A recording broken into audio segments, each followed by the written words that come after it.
Safe and sound at home again. Let the waters roar, Jack. Safe and sound at home again.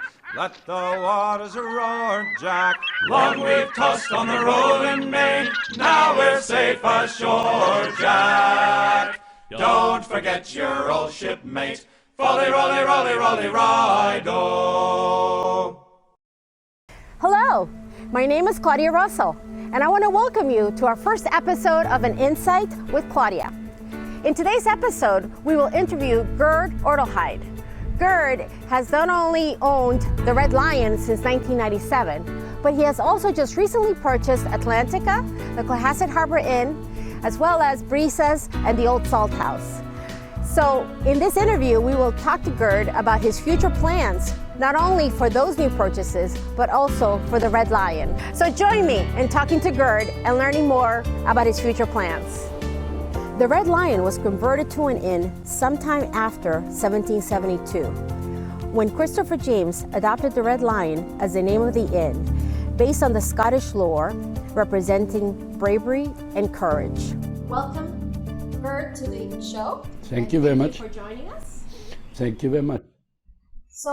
So Gerd, why don't we start with a little bit of history about yourself? So we know you basically came here with almost nothing. Yeah, like you said, I was a black sheep of the family. My father was a banker. My mother had a PhD, was 20 years. My brother was a professor. So when I was 21 years old, Daddy pulled me over and said, "The party is over." I said, "Daddy, what do you mean the party is over?" He says, "You have an interview tomorrow." I said, "Daddy, what's an interview?" Oh, that was in 1965.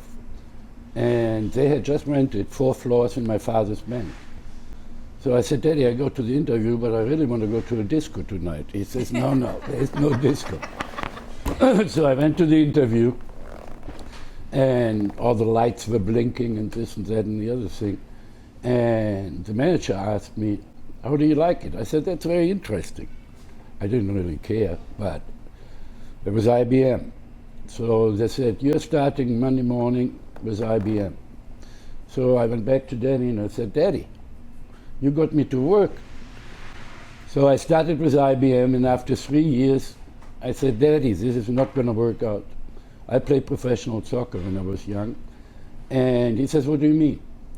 I said, "I know probably our telephone book of 150,000 people, zeros and ones, and haven't gone out at night anymore, haven't played soccer.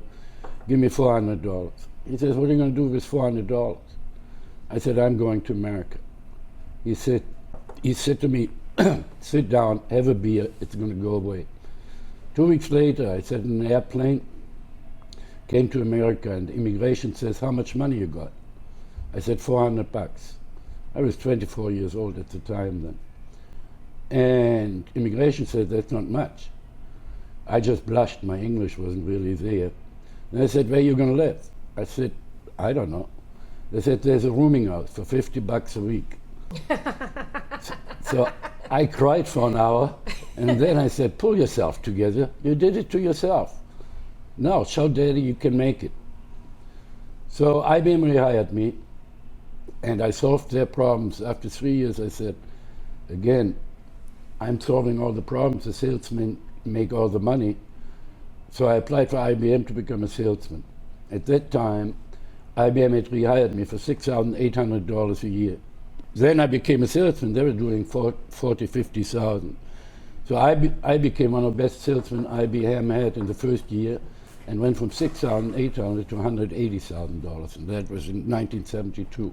That's probably well over $1 million by today's standards. Right. I haven't done the exact math, but that's with inflation and everything else. Wow. That was tremendous. And from then on, my career started with IBM, and I became manager at IBM. And then, in my hometown in Germany, Heinz Nixdorf had created an enormous company, and he wanted me because he said, "Well, I want," excuse me, "I want a German back who has been in America, who worked for IBM." So he hired me, and I became manager, and I ran their operation from Berlin down to Frankfurt. We had about 20,000 people. It was a huge operation. I didn't do any education until later. I did my undergraduate in America. Later on I went to Harvard to the International Senior Management Program. And I wanted the kids to get a great education. And my oldest son, last year, he was on the European Golf Tour, wanted to beat Tiger Woods. He couldn't do it. So I said, you better go back to school, finish your degree. He just got his degree in psychology from Harvard last year.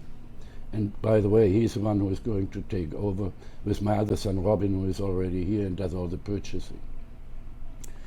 After I came back here, I ran our operation in Baltimore, which is now in Burlington, Siemens Nixdorf. And then I got a call from BMC Software.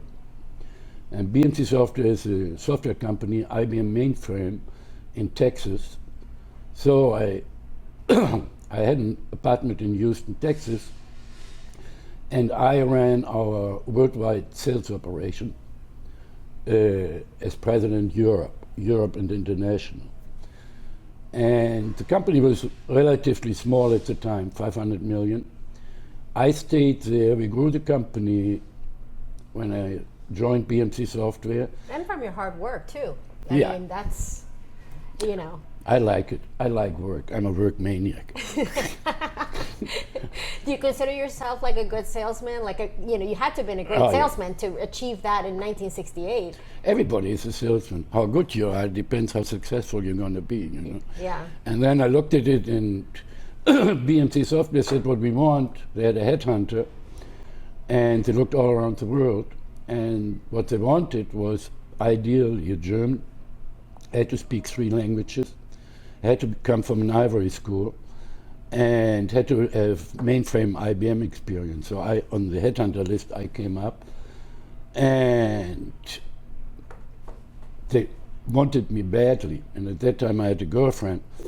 So I went to the interview down with a girlfriend, and I had to go to the bathroom, and the president of the company said to my girlfriend, "How do I get him?" And the girlfriend answered, "How do I get him?" So it was a funny time, but then we split the stock 4 times during my tenure at BMC Software. And in 1996, our PE value was 48. And Daddy had always told me as a banker, they don't ring a bell on the stock exchange when it goes up and down. So I said, 48 is too much. It cannot be sustainable, even at our growth rate of what we are doing. So I wanted out, but they didn't want to let me go. But I found a way because I had a lot of options still on the table, which I wanted to cash in. So at the end, I stayed another year and got the rest of my options. Did you still have the same girlfriend? No.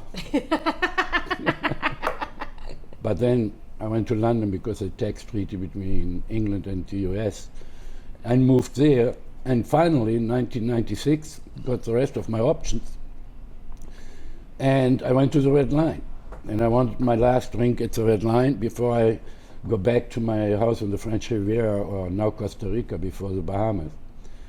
And I'm coming in the Red Line, and I remember vividly the bartender. I said to the bartender, "There's a cockroach on the bar." He said, "Not anymore." And then I had my drink, and the owners at that time, one was from Florida and one other one from California, there were no customers left. The revenue was 100,000 a year. Only one left here was Neil Murphy, the local engineer. And the owners approached me and said, "You want to buy this?" I said, "What am I going to do with this dump?" And then I made him a ridiculous offer. Offered him 350,000, and they had a huge mortgage.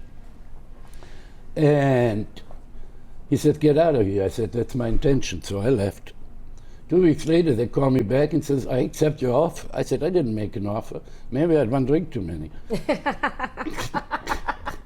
And being German, I said, we stick to our words when we say something.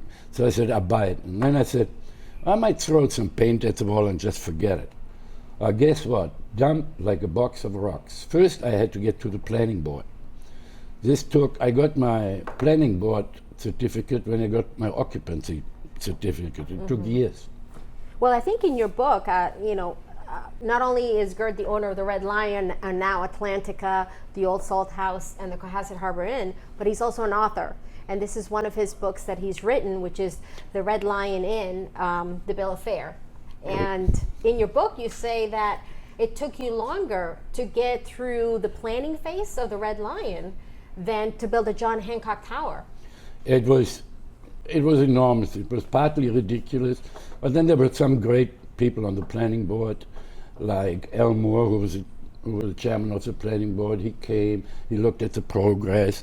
We even had a glass of wine in front. The bar didn't exist. The old fireplace only existed, and we were sitting on the floor and having a blast. And what happened is when I went to the planning board, I showed them the plans, what I wanted to do, and they said, yeah, we heard that all before. There's no cars in the street anymore. Everything is dead, and the Red Line. We heard everything before. Everybody wants to make it great, and then why don't you just start? So I started. The next day, we were blasting. We took the whole inn apart, but I had decided to keep the fireplaces and the original ceilings in the bar and in what we call the yellow room. They came over and said, what are you doing? I said, you told me to start. So I started. And the whole place was gone. When you look in the book, you can see it. The whole place was gone.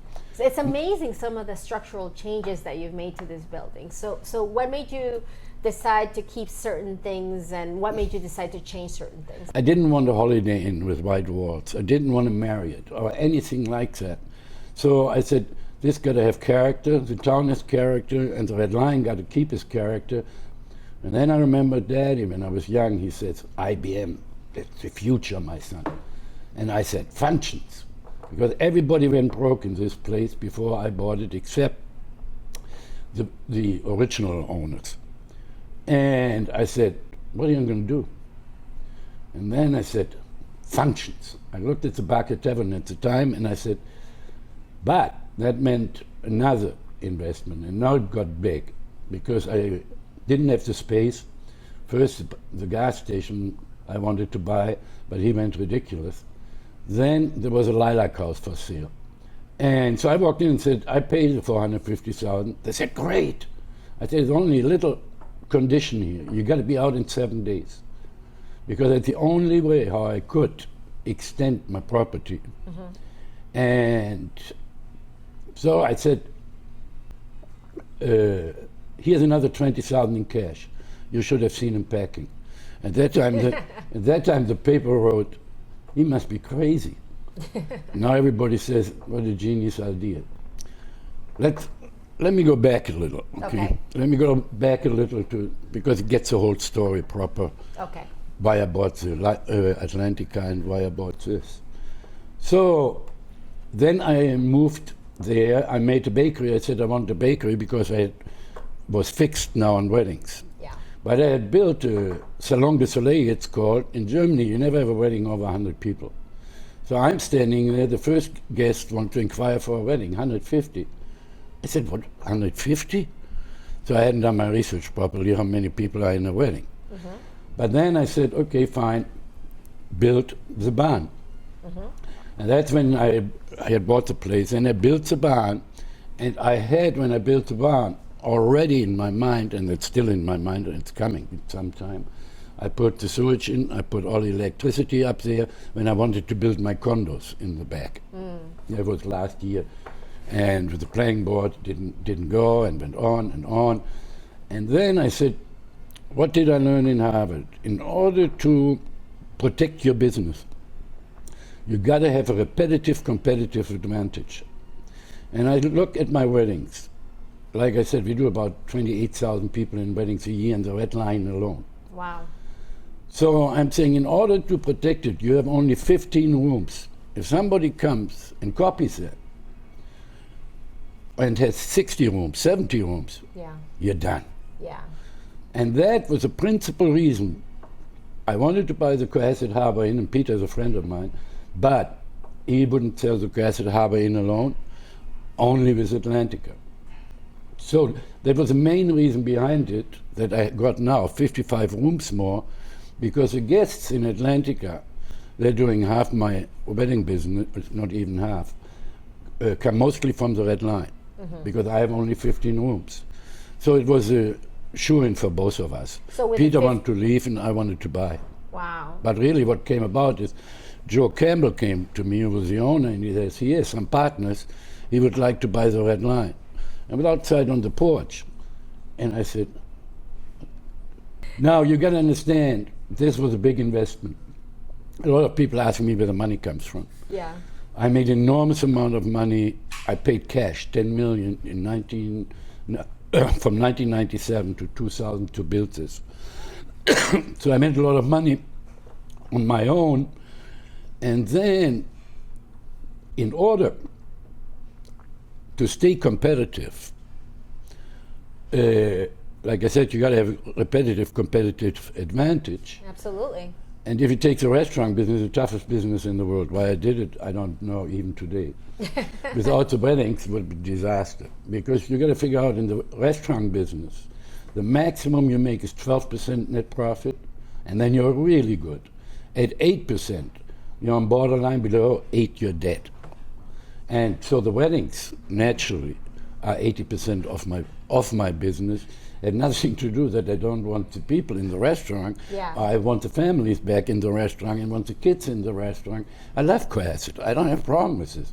And that similar holds true to Atlantica. We do 80% in wedding business and 20% in the rest. The wedding business then includes the hotel rooms.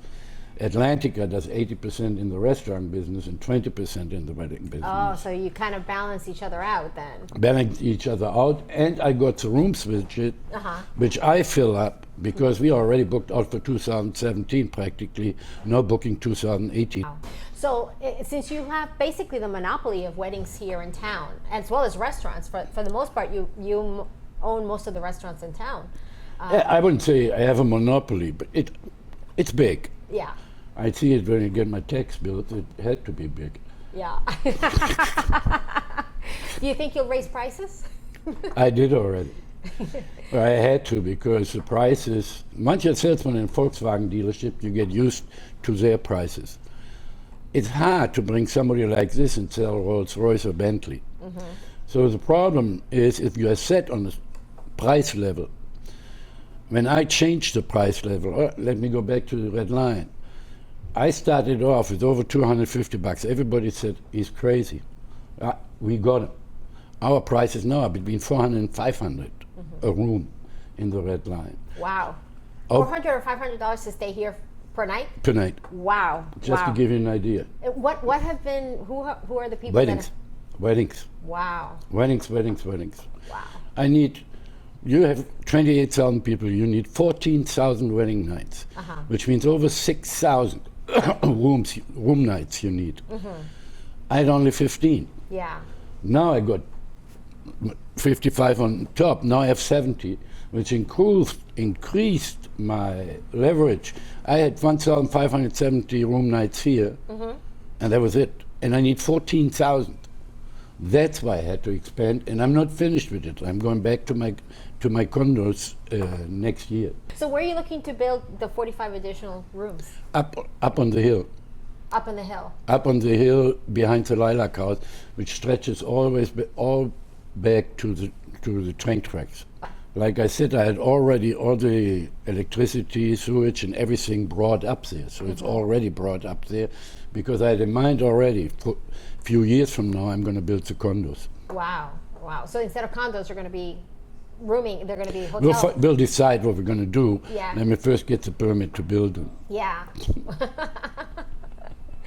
So in terms of the Lilac House then, which we started talking about, so it was going to be a bakery at one point. No, I right? wanted a bakery because I had the wedding parties, and not really bright. Yeah. I said, we're going to do our own wedding cakes.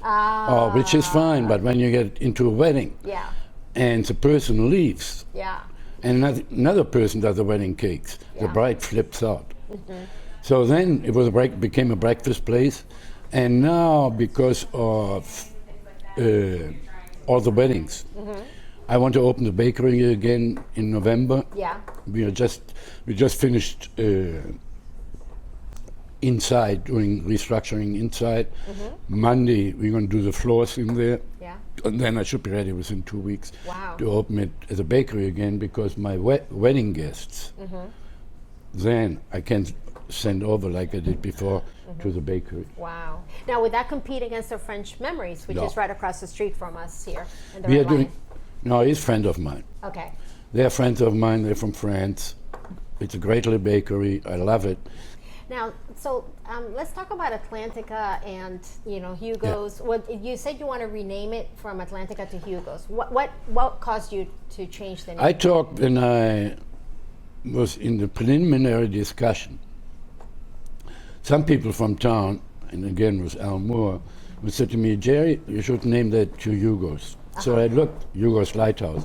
And I left Hugo's Lighthouse because my dad was, when I had made all the money, I went back to Germany and I said, Daddy, I bought this. He says, are you crazy? Now you're going to the restaurant business? And you never thought you'd go into hospitality, did you? No. And You like surprising people, don't you? oh, Daddy sat there and sitting in front of a fireplace in Germany, and Daddy, I made an enormous amount of money with BMC. So he says, you camel. He calls my brother over because I was the black sheep in the family. My brother was professor, international big professor. He said, Daddy, it's right. Daddy said, only in America. It was $400 30 years later. So tell us about your plans for Hugo's and Atlantica and the Old Salt House. Okay. Do you plan to? Because I know Hugo's. You plan to. It's already opened, but Old Salt House hasn't been opened yet. Is that correct? No. When do you plan to open it? What happened is it took so long because there was a local bank involved and they couldn't make up their minds, this and then the other, and then I went with another bank. But at that time, Peter was still operating Atlantica with Joe Campbell. Yeah. And they had weddings booked which had to go on. And he couldn't give it over to me because I didn't own it yet. So that's why the sign was up in Atlantica for a while. It says, we are closed, but weddings only. Okay. Had nothing to do with us. Oh, because the contracts with these wedding parties was with Atlantica? It was with Atlantica. Oh, and I didn't okay. own Atlantica. Okay. So then when I finally owned it, Yeah. then I wanted to open the Salt House. Now, this beautiful town management came and health department and you name it. I don't know if they've ever been there before, but I'll find out because I'm going to get their health reports from the years before. And anyway, finally we opened, kept it open till about beginning of October. And then over the season it's closed because the weather gets bad. And then we opened Atlantica. And Atlantica is now open since 3 months. And number one, it's doing well. Number two, people, and I have eaten, people say the food is excellent, the service is great. So that's what I all wanted. Now what I really have in mind is that, and that's why I'm coming back. That's what I was going to ask you next, is what are your plans? What I really have in mind with Atlantica, Salt House will stay as it is, not going to change anything, reopen for the summer. Atlantica, I want, because when I came to Cohasset in '87, I was in Atlantica, the little bar which is down over the water, and Daddy was, at that time, '87, he was 86, and he danced there on New Year's Eve and this, and when Carter owned it, I heard there were about 1,000 people going through there, similar to Anthony's Pier 4. Wow, 1,000 people. Wow. When they owned it, that's years ago, Yeah. 20, 30 years ago. So that's my dream. Getting it back like Anthony's Pier 4 Oh, yeah. or Hugo's, but calling it Hugo's Lighthouse, because Hugo's was very well known, as I understand it. I wasn't here, I liked it a lot, but similar to Anthony's Pier 4. When I was president in Germany, in computer company, and we brought customers to Boston, they all wanted to go Anthony's Pier 4, because the lobsters over there, you pay for a lobster here, not much money, but when you're in the French Riviera, you're in where I live, That same lobster cost you $125 in a restaurant. Wow, wow, wow. So you go back to, that's my dream. Yeah. So in order to achieve that, got to do some structural changes. One is for the wedding party, I want to raise the floor because insulation, utility bills over there are crazy. Why? In the winter, the wind gets under the whole floor, Yeah. and I want to raise the floor with a lot of insulation, and I have the space to do it. I do not want to change much at the moment. The bar will stay as it is, but I talked to a local who bought the old bar, the inlaid bar with the ships in it, Oh, wow.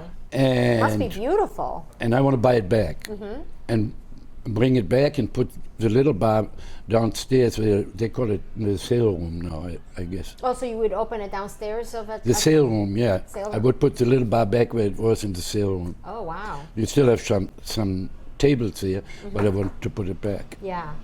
So that is the Hugo name change. So that's my dream. What it needs naturally, I got to get new signage done. I got to get it. And what are your plans for the signage? What do you want, like the signage? Ideally, Yeah. I want to put the lighthouse where the Atlantica tower is now, Okay. out of wood, and put a light in there. What is it? 143, I think. Yes, 143. Yes. Yeah. I love you. Yeah. So outside, Uh-huh. and then just get it back. I created a new menu. I did it even before, just after I had bought Atlantica. Uh-huh. I worked on the menu. Wow. And And the what me- made you put some things in the menu? Like, what do you have in the menu? Can It's you show something? identical 1954 menu from Hugo's. Uh-huh. I added my Wiener Schnitzel, which I needed, but all the rest is the identical menu from 1954 from Hugo's. Wow. And what made you want to do that? Because I said, hey, look, if something was successful, Yeah. it will be successful, like Anthony's Pier 4, is that would have stayed open for 20 years, 30 years was Yeah. open. So Although I don't know if you know, Anthony's Pier 4 was it's now done, now gone. Yeah. Yeah. Yeah. which is a pity. Yeah, it is. So that's why it I was want a to. classic place in Boston. That's when you ask me about my legacy. That would be my legacy. Give that over to my sons, but it is Hugo's then. And they are now 40 and 38. So I rather go to the sun, but I got to get the playing field properly for them with the town and the various town people and the police department and this and that. And there's some obstacles which I got to clear out. So a few things that I'd like to talk to you about is like you've had some trouble with getting, the permits and, back when you rebuilt it back in 1997 or reconstructed the Red Lion, you said it took you longer to get the permits than the John Hancock Tower.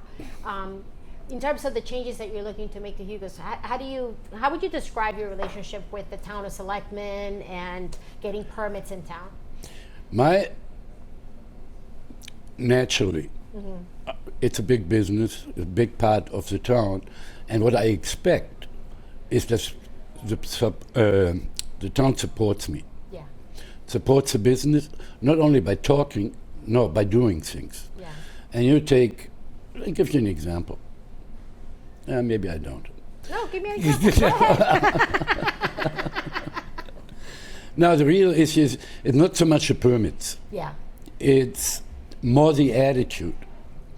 And that was against the Red Line, and it goes back years. But as you know, in order to clean this all up, because it's continuing and it has to do with the police department, has to do with town manager, and I liked the selectmen. They were like the Fred Coets and Martha Gatsby and Diane Kennedy.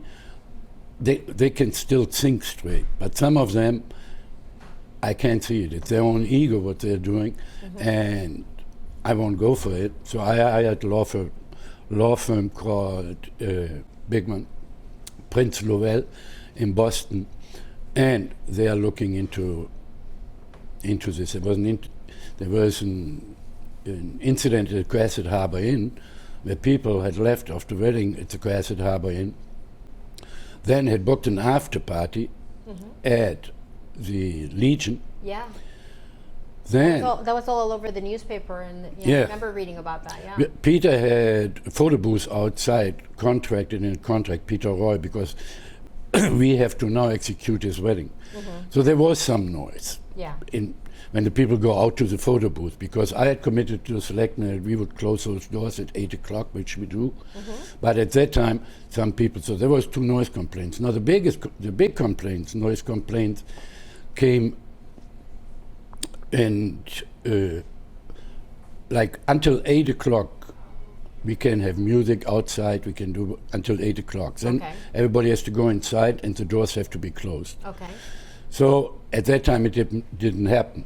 Now I hired a security firm Okay. who was making sure that those doors are closed. But then a later call came in. Our guests, we were closed. The Cohasset Harbor Inn was closed for guests only. The wedding was over at 10 o'clock. Okay. And 11:39 I think it is, I got the police report. So a wedding can go on until 10:40. No, we Or can the go doors have on. to be closed until 11. No, we can go on until 1 o'clock. 1 o'clock in the morning for weddings. Yeah, Okay. for anything. Anything. Okay. But this wedding, they booked it early. They wanted to finish early, so they finished at 10. Okay. But the wedding guests, because nothing else, they booked an after party in the Legion. Yes. So they were at the after party and apparently made noise there and got drunk or whatever. And then local police got called twice after we were long closed. Okay. And now what they're trying to do is blame me on the red line that people were sending outside. And the police chief came Yeah. with 16 policemen from Sitjet, Hingham, and Hull. Wow. He Wow. he practically How occupied. many people were there at the time?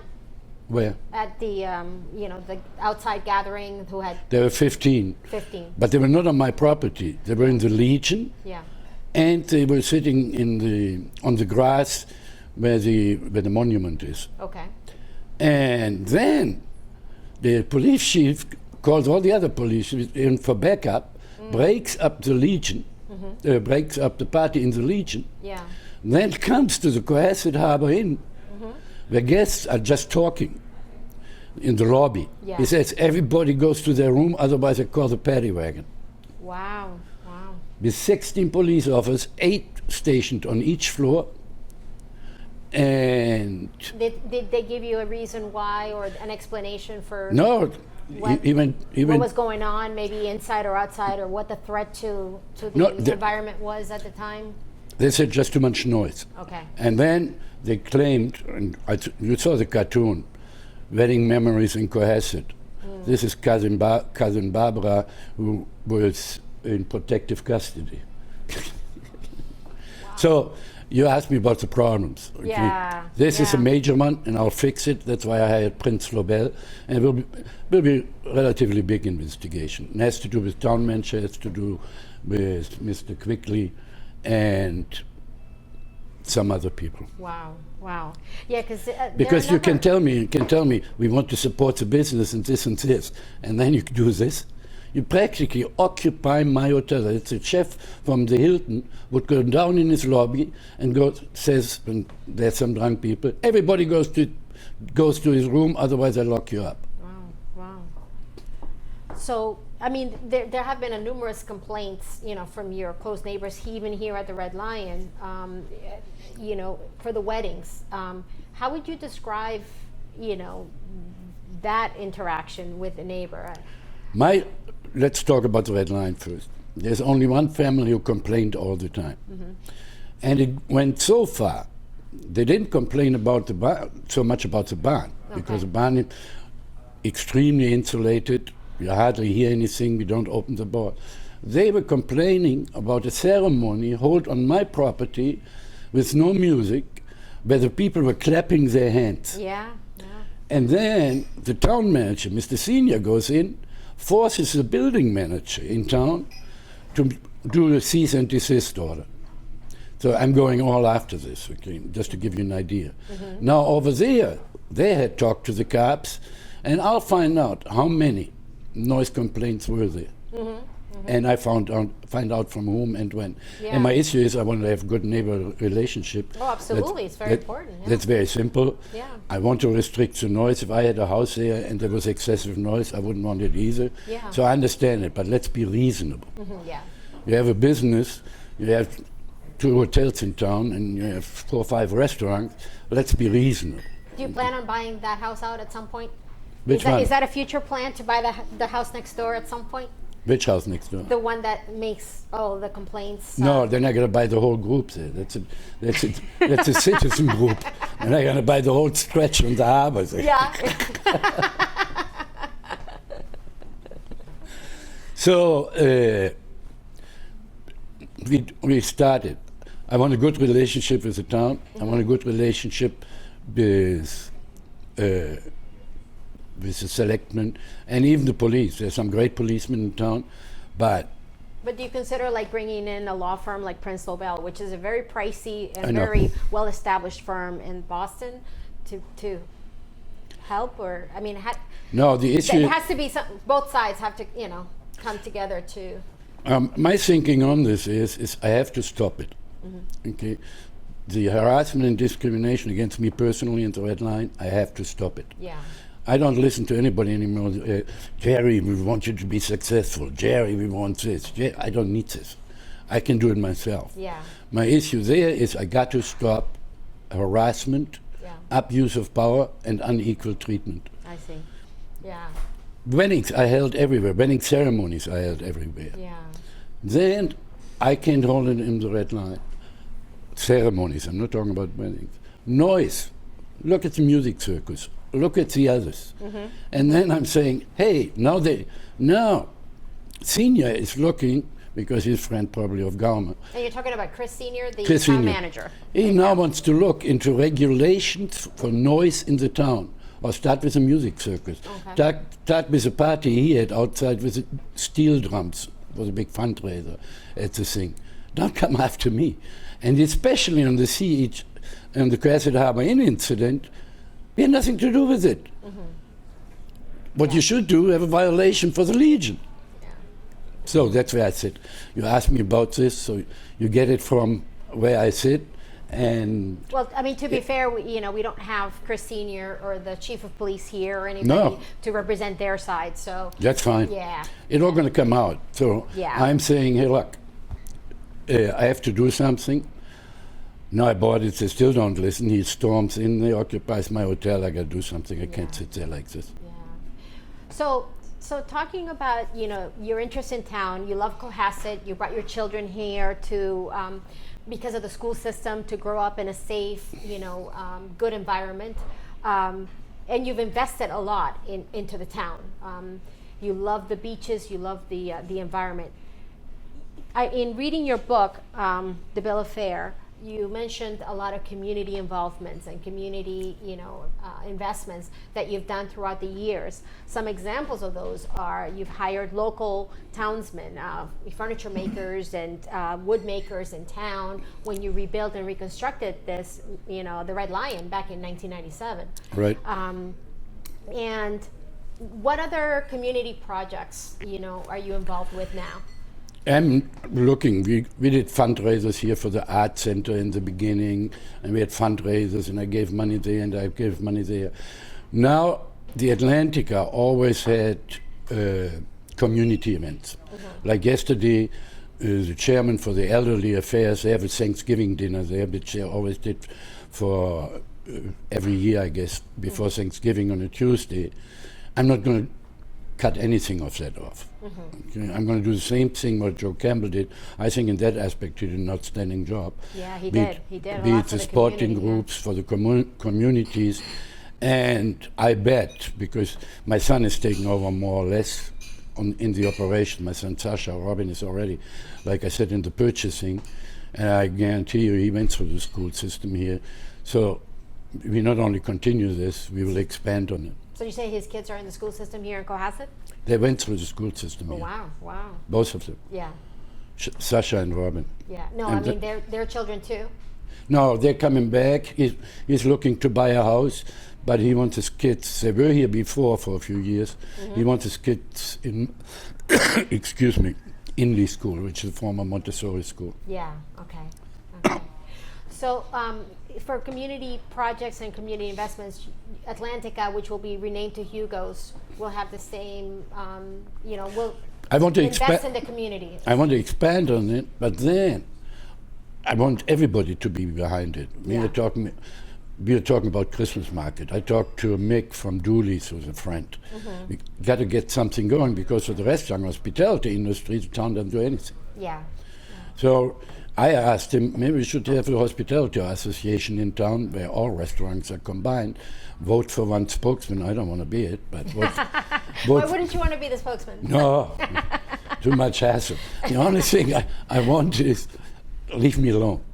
Let me do my business and leave me alone. Then I'm happy. Yeah. But I'm willing to invest. Like we're discussing Christmas market. We are paying for lighting the trees now. No, it's not the town. The restaurants or whoever buys a tree has to light it. So there should be a lot more involvement from the restaurant side as well as from the public, and that's what I want to do. So there's a park right next to the Cohasset Harbor Inn that actually Joe Campbell and his company managed and maintained for the town. Is that something, for example, that you're looking to continue doing as Atlantica did? You're frightening me. Now I'm going to make another checkbook open. No, we will do that. That's easy. And the lobster pots. I'm sure people in town want to know. Oh, definitely. Will the lobster pots go back up? Yeah, John is a friend of mine, definitely. Yeah. So you're friends with the Roys, you're friends with Joe, and you're friends with O'Dooley's. But let's say we are not enemies.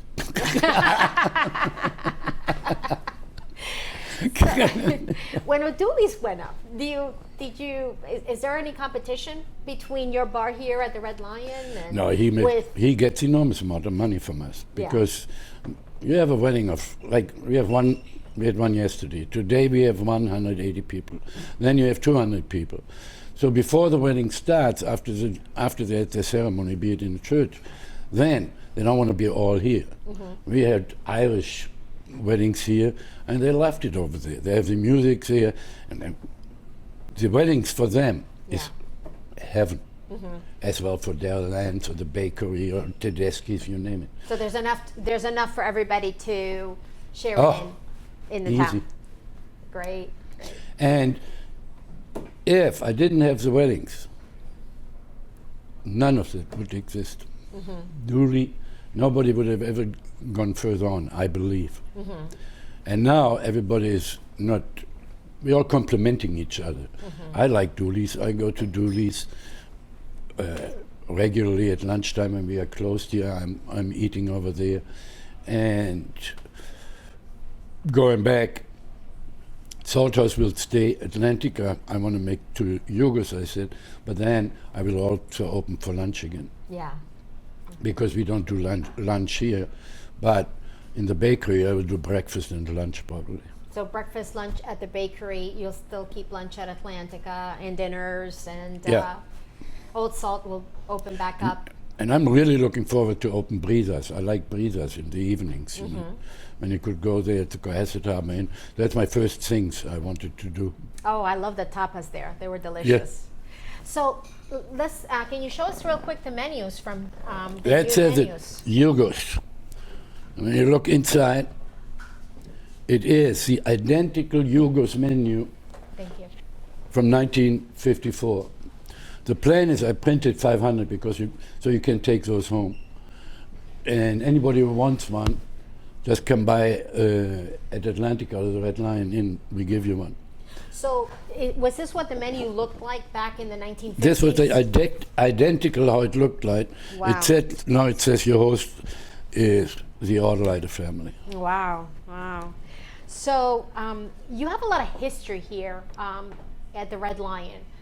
You've kept a lot of the things you said in your book. The previous owners, kept everything, and sometimes you would leave things outside, and you said free for the taking, and people from town would come and take things, right? Just to keep the memorabilia and the history. Right.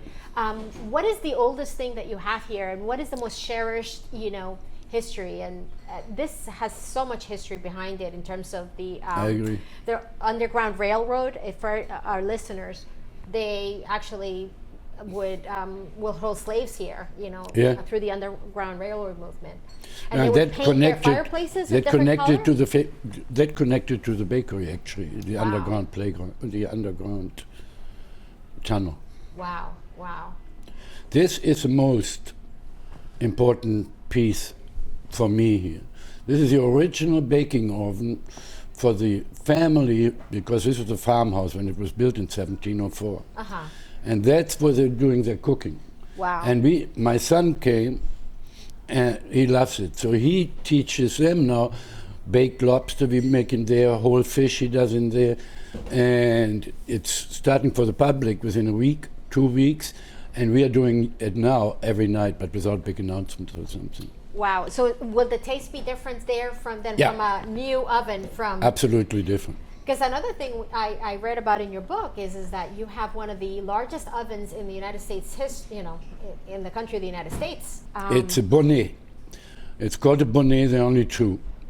This one and one in New York in a French restaurant. Uh-huh. And when I bought the place, I said, I like to cook. My son is now there cooking, help with the chef setting up the new menu for that oven, I said. And then I said, I had made all that money, I said, German by quality. Mm-hmm. And no offense, all American equipment you have to replace every 6-8 years. Really? It's no offense, but it's made like this. It's on purpose like this. Mm-hmm. So I said, and the freezers and that is all American. But I said, I want a stove which will last 300 years as long as this building stands, but it got to be maintained properly. Mm-hmm. And it's called a Bonnet, is a famous manufacturer in France. And the stove was expensive, it cost $140,000. Wow. If I would have taken a normal stove here, it would have been $40,000 something, everything together. So for you're not afraid of spending money for good quality, would you say? That's exactly something that will last. Again, my father told me when I bought a hammer, don't buy that cheap hammer. Mm-hmm. It's going to break. Buy good quality stuff. Yeah. That's similar how I was brought up. Yeah. In life, they say you get what you pay for. That's it. Yeah. So let's look at this menu. So what's your favorite, so what is your favorite meal? Not only from the menu, but also that you said you like to cook. What is your favorite meal? What do you like to make the most? If we go to the bar, it says Jerry's famous Rinderrouladen. Jerry's famous what? Rouladen. Good. Oh, help me pronounce that. Rouladen.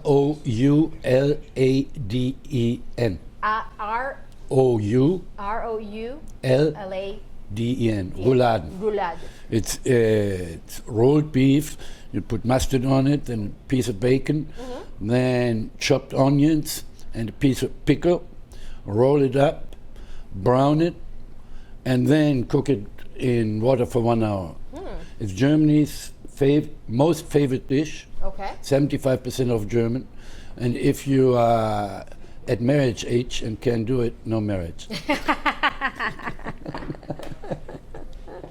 So I see here, shrimp, and you've got, stews and fried fisherman's platter. So you have enormous amount of lobster choices, mm-hmm. baked native lobster thermidor, lobster meat sauté, and then you have a lot of fish, baked stuffed filet of sole, love that. Mm-hmm. And you gotta know, this is not from me, it's mm-hmm. copy. Yeah. But then down there you have the schnitzel somewhere. Yeah, Wiener schnitzel. Mm-hmm. Okay. That I had to have. So your sons, tell us a little bit more about your sons. How would you describe your management style, and how are they different from you? And when you guys disagree, how do you resolve the dispute? I was a rebel when I grew up in school and whatever you have. Mm-hmm. So it's normal when you grow up, you want to let go of, especially when you're a son, you want to let go of your father and say, I can do it alone and I can do this and for man, okay, even if when he wants to start was, when you want to continue thinking out of the box, usually by 35 he should be there. And then take the experience from your father and discuss with him your ideas, because a hell of a lot of experience I got. Not that I like this business, but I had to do it. So based on this, now we discuss. Before it was no discussion. It's similar. I had manager leaving here. It was the same thing. Some stole a safe, the other stole money, and what have you. I ran huge companies, 30,000, 20,000 people. And there it's easy because you have layers of people. In the restaurant business, although we have 100, 150 employees now, in the restaurant business is different. And I always have a saying which says, the worst employees are stupid and ambitious. Stupid and ambitious. The people who go in the basement and says, Jerry, the light was on in the basement, I switched it off. In a large company, you have those, you don't see those. In a small company, they shouldn't have been hired. This goes in a death spiral, because now he comes to you, now he goes home, he says, Daddy, I don't like the management, I don't like the manager and this, and she says, quit. Then he wants to try harder. So you're in a death spiral like this. Whereas if you have a stupid and lazy employee, you don't see him. You're just hiding somewhere. Yeah.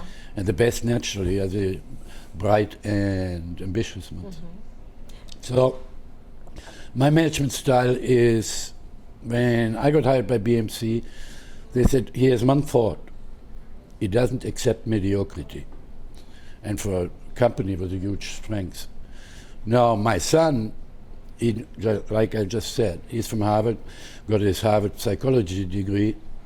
He's different, which is good for the town, actually, because he wants to nurture the employees from the ground up as well, promote from within. He's naturally involved. He wants to work with them over the next 20 years or whatever it is. And so he is more communicative. Let me put it this way. I said, look, I have to have this a success, otherwise you're broke if this doesn't work. And it's the same over there. But now I have the leverage with him and the manager we have over there. We hired a former Navy officer who was running Atlantica and Cohasset Harbor Inn. And what people have to understand in town, a license holder is not the manager. He cannot sit there, even if he's 40 hours there, he might be security guard for all sake. My license holder was security guard for 10 years, Gulligan at the time. So there's a difference. When they ask me, who is going to run it? My son is going to run it. I become an American citizen. I just had getting my interview done, then I become American citizen. Wow, and congratulations. And I wrote, I hope it's not the police department who is investigating me. I said, it's the FBI. So you're saying then that you don't manage it because you can't be here 40 hours a week or 100 hours a week or whatever, however long. But ultimately the responsibility falls on you as the owner. I don't. But you have no problem with taking on the responsibility if the staff and the employees. No. Okay. I have done it also. Now I'm doing it since 2000, 16 years. So I know what I'm doing, number one. And I'm not micromanaging. Okay. Which means you can't do this, you can't do this. I'm sitting on top, looking, are we achieving our goals, do my daily cash flow. In the restaurant business, you got it. Got to understand your costs, but to also understand the marketing strategies, what you have behind it, and who is your client base. Whom do you want it to be, and who is it? Okay, you cannot be. In order to be successful, I guarantee you, in any business, you are in an elevator, for 10-story elevator. If you cannot describe your business in that time until you reach down to other people, you don't know what you're doing. You're stuck in the middle. So you've had a tough time keeping management in working for you. Help us understand what's been the challenge or the difficulty in finding those right employees to fill your role. I'll give you a few examples. Okay, the last one. Not the last one.